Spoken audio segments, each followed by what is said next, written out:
So, if you're watching this, chances are you've just made a huge, life-changing decision for your health. And for that, I just want to say a massive congratulations. That's a huge step. But as you know, the journey is just beginning. Now comes the big question, right? It's the one I'm sure is on your mind. When can I get back to being active? When can I start moving again, enjoying the sports I love? Or maybe trying something completely new? Well, that is exactly what we are going to map out today. Okay, first things first, let's get our mindset right. This recovery period, it's not a list of don'ts, not at all. Think of it as an exciting new adventure, a game plan for safely discovering all the amazing things your body is now capable of. All right, so let's jump right in with the very first leg of our journey, the first 2 weeks. Honestly, this part is foundational. What you do here really sets the tone for everything else to come. Here it is, our full roadmap. As you can see, we're starting with the foundation, which covers those first couple of weeks. Then we move into building momentum from weeks 2 to 6, where we'll start adding in some light, fun activities. And finally, the goal, unleashing potential at 6 weeks and beyond. Let's get started at the very beginning. Now, you might be surprised to hear that your doctors will want you up and moving, sometimes just a few hours after your surgery. And there's a super important reason for that. It's called mobilization. You see, every little step you take makes your leg muscles squeeze, and that acts like a pump, pushing blood through your body. This is so crucial for healing and for preventing serious issues like blood clots. So, it all comes down to knowing what's a green light and what's a red light. The big green light? Gentle walking. And yeah, you heard that right. Some people can start just 7 or 8 hours after their procedure. On the other hand, we have a hard stop, a definite red light on any kind of weightlifting or anything that strains your core, like sit-ups. We've got to protect that healing area. And just like that, you've laid the groundwork. You're through the first phase. So let's look at what's next on our map. Weeks 2 through 6. This is where we really start building some momentum. During this phase, you get to branch out a little. Walking is still great, but now you can add in other low-impact exercises. Swimming is an absolutely fantastic choice. Why? Because the water supports your body, taking all the pressure off your joints and incisions while still giving you a great workout. This is also usually when you'll feel ready to get back to work and your normal day-to-day life, typically around that 3 or 4 week mark. Okay, I want you to look at this number, 5 kilograms. That's about 11 pounds. I want you to burn this number into your brain because for the first 6 weeks, this is your absolute upper limit for lifting anything. So why is this one number so important? Well, this quote says it all. The expert advice is crystal clear.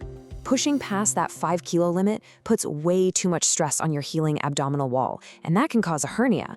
And a hernia could mean another surgery, which nobody wants. So seriously, sticking to this limit is a non-negotiable part of a smooth recovery. You know, the golden rule for this entire process is gradual. It's all about a slow and steady return. This progression here is a perfect example. You start with rest, then you move to light walking, then you bring in some low-impact cardio, and only then do you start to sprinkle in some very light strength training. It's all about listening to your body and taking it one step at a time. You've built the foundation, you've gained some momentum, and now we have arrived at the most exciting part of the roadmap, 6 weeks and beyond. This is where you really get to start unleashing your potential. This is it. This is the moment you've been working so hard for.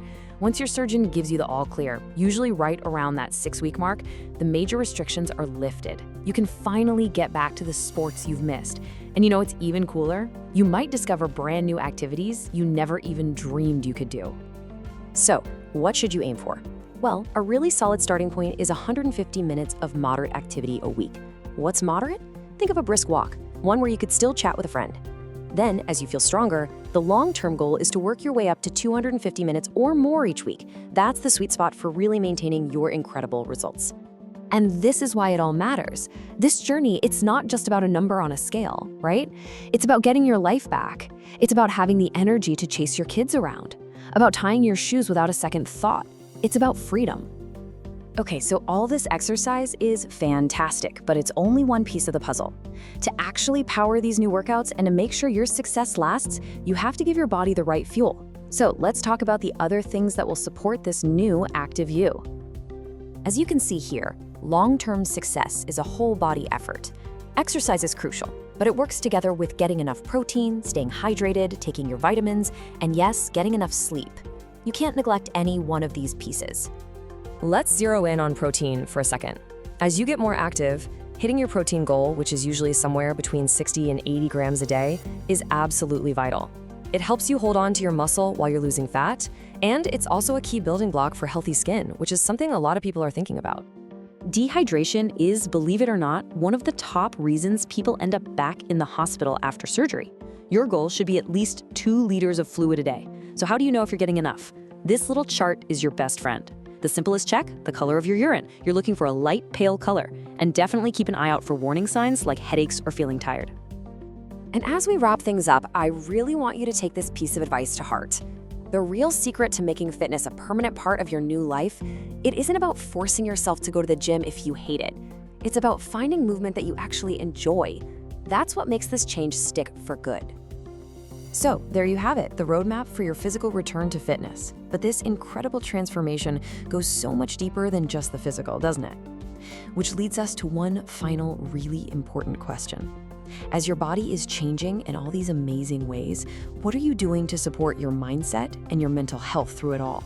Now that is a whole other journey worth exploring.